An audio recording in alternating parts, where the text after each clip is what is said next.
Bestill Talks. This is talk number 2 entitled God's Grand Metaphor and the History of Mankind's Search for Adequate Satisfaction.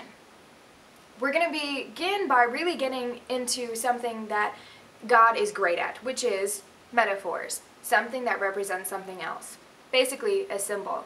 And this week, put away your shyness because we're talking about a biggie, that is sex.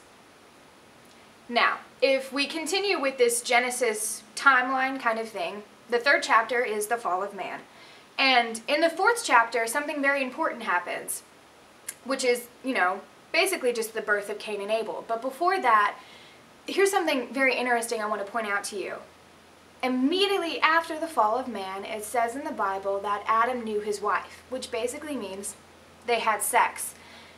To me, this represents what sex has become in our world today.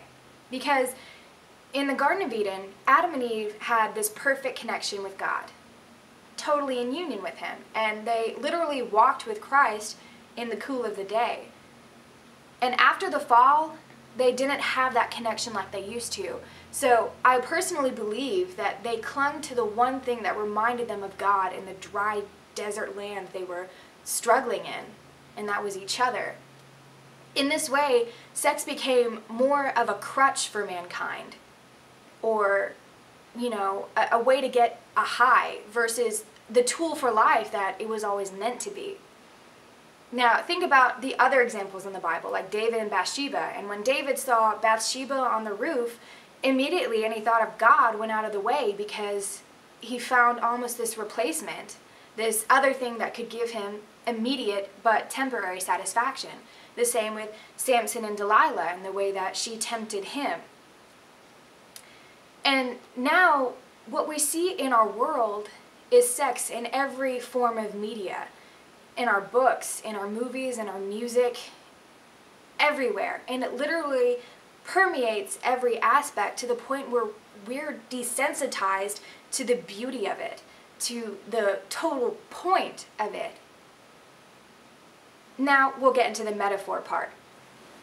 If you think about it like an equation, man plus woman equals life, which is the ultimate goal, reproduction.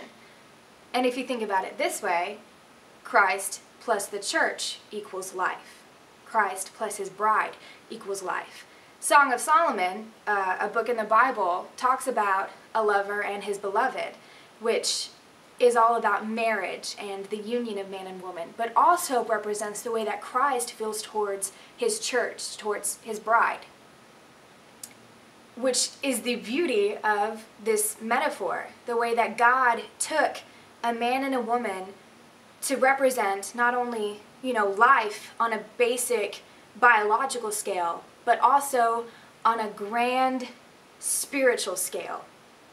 Now, if we go back to Genesis, in verse 3:16, God is explaining to Eve the consequences of the sin that she's committed. And some of the points that he's making are, I will sharpen the pain of your birth. You will go through a difficult labor. And your desire will be to control your husband, but he will rule over you.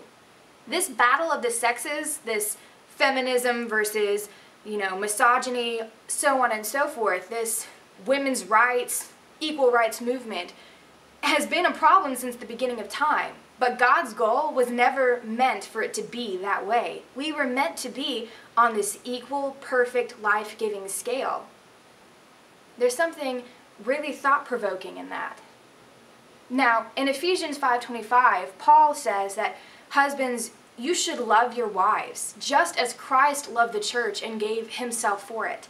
Now, of course, I'm not speaking specifically to husbands to sacrifice for their wives. I'm talking about in any relationship with your fiance, your boyfriend, your girlfriend, so on and so forth. We need to be willing to give up and sacrifice to provide for each other, to create this wonderful union. Now, let's go back again. And in Leviticus particularly, and throughout the Bible, God says, be holy because I, the Lord your God, am holy. And I think we've taken this purity thing almost on a perverted scale. be holy because I am holy is a scripture we've manipulated for the self-righteous who are on the straight and narrow, and to beat down the people who are off the straight and narrow. But being holy is more about your hemline. And it's more than, well, I've had sex and now I can't be godly anymore. Or I haven't had sex, so I'm super godly. It's more than that. It's about recognizing God's work, even on the molecular scale, that spreads out into this spiritual, metaphysical scale. And I think that when we draw closer to God, when we discover these things about God, when we feel these things about God, and let those get into our minds versus a purity ring or a turtleneck, then we've mastered what it means to be holy. So let that dig into your brain and let that work in there. Be encouraged by it, but also be changed by the idea. This week's song that I would like you to meditate on is one that really focuses on the timeline of God, creation, all the way up to what it will be like when we are one with Christ, when we, the bride, have that communion with Christ. It's called You're Beautiful by Phil Wickham, and I would like you to listen to the version on the Sing Along 2 album. It's live and therefore has this much greater effect. So have a good week and do good in this week. And we will see you next time. Bye!